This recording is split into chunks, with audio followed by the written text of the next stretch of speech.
suara kreativitas sobat kreatif dan seperti yang udah Mas tahu kalau kita hari ini udah seperti biasa Pura Rinci dan udah kedatangan dua narasumber kita. Ada Bapak Busnori sama Kak Sandi. Bener ya? Iya. Ya, assalamualaikum. Waalaikumsalam warahmatullahi wabarakatuh. Nah, tema hari ini apa nih? Sebelum kita ngobrol-ngobrol lebih banyak lagi sama sobat kreatif. Waduh, dorong-dorongan ya. Iya, pada sore hari ini insya Allah kita akan membahas tentang tadabbur Al-Quran dalam peningkatan kualitas keberagamaan anak muda. Tadabbur Al-Quran dalam peningkatan kualitas keberagamaan anak muda. Dalam peningkatan kualitas anak muda gitu ya? Iya, gitu. Oke, nah jadi kenapa sih mengangkat tema ini hari ini gitu? Agak lumayan panjang dan lumayan serius. Tapi yang wajib edukatif juga buat anak muda gitu. Iya. Apa sih, mungkin bisa dimulai? Iya, terima kasih. Assalamualaikum warahmatullahi wabarakatuh. Hamdan lillah wassalatu wassalamu ala man la nabiyya ba'dah wa ala alihi wa sahbihi wa mawalah amma ba'du. Pada sore hari ini, mengapa tema ini menjadi penting untuk dibahas itu nih? Karena setiap orang itu punya satu harapan dalam hidup agar hidup kita itu berkualitas. Dunia itu mengakui bahwa salah satu yang menjadi tolok ukur itu adalah diantaranya adalah kualitas keberagamaan. Orang dicari orang yang berkualitas di dalam beragama ini. Karena itu terutama untuk anak muda ini perlu menyadari tentang pentingnya kualitas keberagamaan ini di dalam kehidupan keseharian ini. Dengan kualitas itulah orang akan berguna di dalam kehidupan ini. Orang yang tidak memiliki kualitas tentu dia tidak akan berguna gitu. Ukuran kualitas itu apa? Kalau dalam psikologi, orang yang berkualitas itu tentu orang yang memiliki mental yang sehat. Itu kalau pendekatannya adalah pendekatan psikologi. Kalau pendekatannya sosiologi, orang yang berkualitas itu orang yang memiliki tingkah laku, perilaku yang baik di dalam kehidupan bermasyarakat.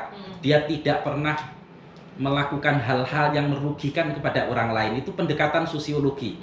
Kalau di dalam pendekatan spiritual tentu orang yang memiliki tingkat spiritual, keikhlasan, ketundukan, kepasrahan kepada Allah Subhanahu wa taala yang tinggi.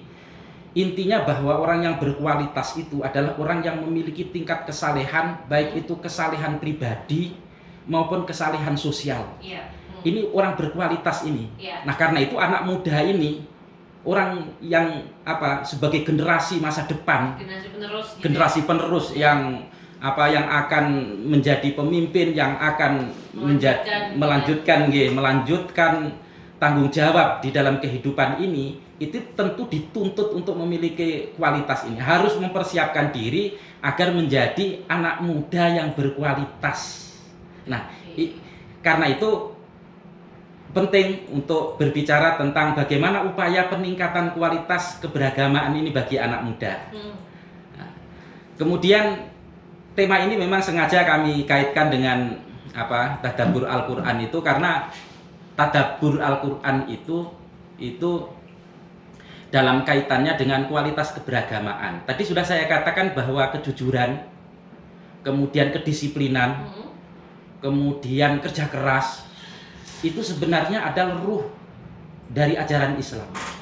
Karena itu orang yang Islamnya yang kuat, dia akan memperhatikan itu, disiplin, bersih, jujur dalam segala hal. Bakal perhatian sama hal yang itu gitu ya. Iya, itu. Karena itu, dan ini terutama untuk anak muda. Anak muda harus care, harus sadar terhadap, harus ikut peduli juga dengan hal ini. Iya, terhadap bagaimana kita berupaya untuk menyiapkan ke depannya ini. Kemudian tadabbur Al-Quran itu proses pemahaman. Bagaimana kita memahami terhadap ajaran agama. Karena agama itu pada dasarnya adalah pemahaman dan pengamalan. Praktek di dalam kehidupan keseharian. Peningkatan kualitas kehidupan beragama itu sangat ditentukan oleh pemahaman seseorang terhadap Al-Quran. Sementara kita bisa melihat di dalam realitas kehidupan sehari-hari. Iya, betul. Misalnya gini, anak-anak kecil sekarang ini itu kan banyak yang belajar Al-Quran. Tapi belajar Al-Quran di tengah masyarakat ini, itu faktanya itu terbatas pada belajar membaca. Ini fakta ini. Jadi kalau anaknya ini sudah pinter membaca Al-Quran, itu dianggap selesai sudah.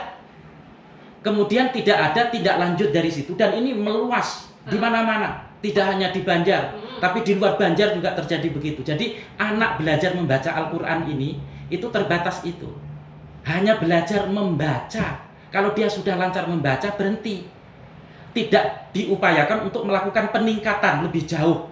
Bagaimana memahami apa yang terdapat di dalam Al-Quran itu. Makna-maknanya, kandungan Al-Qurannya ini. Karena itu perlu upaya untuk memahami terhadap Al-Quran. Salah satu cara untuk memahami Al-Quran ini itu disebut tadabbur Al-Quran. Merenungkan ayat-ayat Al-Quran ini. Kalau di dalam Al-Quran terjemah, tadabbur itu dimaknai menghayati Al-Quran. Nah gitu. Nah, apa maknanya menghayati? Hayat itu artinya hidup. Kalau orang menghayati Al-Quran itu artinya menjadikan Al-Quran itu bagian dalam kehidupan ini. Al-Quran itu menjadi sesuatu yang menyatu di dalam dirinya. Dari situlah kemudian orang akan paham, dan ini penting paham terhadap Al-Quran. Sehingga ketika orang itu sudah paham, kemudian terefleksi di dalam perilakunya, kesehariannya ini. Jadi anak muda itu tidak cukup hanya belajar membaca berhenti, tapi juga mengamalkan. Harus sampai pada upaya untuk memahami Al-Quran. Dan ini level yang pertama, tadabbur itu. Belum lagi nanti tafsir, kemudian takwil, itu nanti sudah perlu ilmu pengetahuan tersendiri. Jadi tidaklah juga bukan hanya membaca, tapi juga mengamalkan. Apalagi anak muda sekarang tuh multi arti gitu ya, kadang yang ini diartikannya seperti ini gitu. Makanya kayaknya apalagi nih untuk biasanya Kak Sandi kalau misalkan Al-Quran gitu ya dibaca, bener kata Pak Muswali tadi tuh, dibaca doang tapi nggak tahu maknanya gitu ya. Gimana tuh Kak Sandi? Kadang kita itu gini ya, tadi mau nambahin kata Pak Muswali tadi, kualitas itu penting. Jadi kayak gini, misalkan nih kita ya, anak muda nih suka beli barang-barang ya kan. Kadang ada yang namanya kualitas, ada yang namanya kuantitas. Iya benar. Nah, kadang anak muda itu mikir kuantitas yang penting punya, nggak apa-apa KW. Ya nggak sih? Iya nggak? Nah, tapi terkadang kuantitas itu walaupun kita memiliki kuantitas yang banyak, tapi kualitasnya itu tidak memadai gitu. Jadi sama aja nggak terlalu bermakna gitu sebenarnya. Jadi kita berinteraksi dengan banyak orang gitu kan, kita temenan sama banyak orang, nongkrong sama banyak orang gitu kan, tapi tongkrongannya itu nggak bermakna gitu loh. Nggak bermakna ya, sama aja Bung, lebih baik kita tongkrongannya dikit nih, betul, tapi berkualitas, tapi jelas juga, tapi jelas seseorang dapat juga ilmu yang didapat ada juga. Betul, gitu. nah itu pentingnya kualitas daripada kuantitas, jadi quality over quantity. Nah, nambahin dari Pak Basori tadi tentang tadabbur Al-Quran, sebenarnya gini, jadi anak muda sekarang mungkin sama juga kali ya sama zaman kita juga dulu ya, yang mana kita sore sekolah TK Al-Quran, belajar ngaji gitu kan, dan lain sebagainya, diajar Iqra. Nah, kita itu kebanyakan emang cuma sebatas belajar ngaji doang nih, baca doang, khatam gitu, artinya dia sudah nyelesain satu Quran. Nah itu misalnya. Biasanya dulu kalau misalkan kayak kata orang tua hari ini kan misalkan ikut TK Al-Quran gitu, yang penting khatam satu kali gitu. Padahal kan bukan sekedar khatam, kita kan bisa kayak jadi yang pendapat tadi gitu, kita kan bisa khatam juga sampai 10 kali juga. Kalau rajin baca aja sih pasti bisa. Bener, jadi kita itu kadang pikirannya itu tujuannya yang penting hatam deh gitu. Anak-anak muda gitu kan, atau orang tua dulu itu kadang yang penting hatam deh. Padahal hatam tidaknya itu nggak terlalu pengaruh. Yang penting kadang lebih baik kita mengamalkan betul-betul beberapa ayat di dalam Al-Quran daripada hatam beberapa kali tapi nggak ada yang diamalin sama sekali. Memahami gitu ya, apa makna itu ayat yang kita baca, yang kita terapkan gitu ya. Mungkin asik juga nih sahabat kreatif diawali, dan mungkin kita lanjutin setelah yang satu ini. Sahabat kreatif, kita iklan dulu, nanti kita ngobrol lagi banyak tentang ini dengan Kak Sandi juga tentunya, tante dengan Pak Sandi juga. Jadi stay tune di Pro FM, suara kreativitas. Program Suara Kreativitas Sobat Kreatif masih mengenai tadabbur Al-Quran dalam peningkatan kualitas keberagaman anak muda gitu ya. Iya, Keberagamaan ya iya, Sobat Kreatif. Nah, jadi tadi udah dikasih tahu Pak Sanki juga dalam sisi yang lebih milenial lagi bahwa ternyata nongkrong tuh sebenarnya harusnya nggak cuma nongkrong aja, nggak cuma sekedar membuang-buang energi ya, untuk ngobrol, tapi harusnya ada manfaat di dalamnya gitu ya. Gimana tuh lanjutnya? Mungkin Pak Busori atau Pak Sandi? Gini, tadabbur Al-Quran itu kalau boleh dikatakan itu belum menjadi sebuah tradisi. Di beberapa sekolahan itu sebenarnya sudah ada yang mengawali untuk menjadikan tadabbur Al-Quran ini sebagai sebuah tradisi karena sangat menentukan terhadap kualitas keberagamaan itu. Kalau kualitas keberagamaan anak muda itu diragukan, dipertanyakan, itu kan karena terkait dengan pemahaman terhadap Al-Quran yang kurang. Karena memang tidak paham terhadap Al-Quran gitu. Sehingga kualitas keberagamaannya ini dipertanyakan orang. Kalau keberagamaannya ini tidak bagus, maka jangan disalahkan anaknya. Mungkin karena memang salah satu sistem yang mendukung itu tidak ada, yaitu tradisi tadabbur Al-Quran.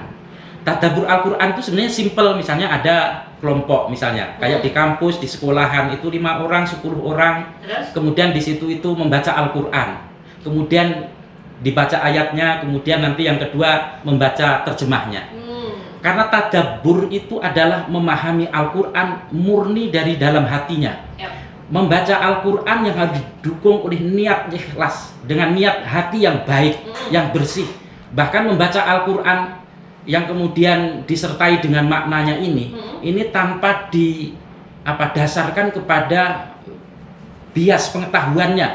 Artinya bahwa tidak harus didukung dengan ilmu tafsir, kan gitu. Apa adanya, itu murni memahami Al-Quran. Karena Al-Quran itu ini perlu ada satu stigma yang harus diluruskan, bahwa memahami Al-Quran itu perlu ilmu tafsir yang tinggi.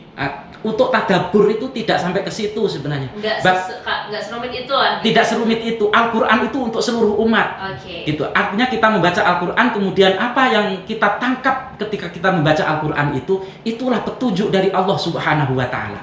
Yang kemudian dari situlah kita akan bisa menambah peningkatan kualitas keberagamaan itu. Jadi artinya gini, bahwa kadang-kadang kan kita ini ditakuti.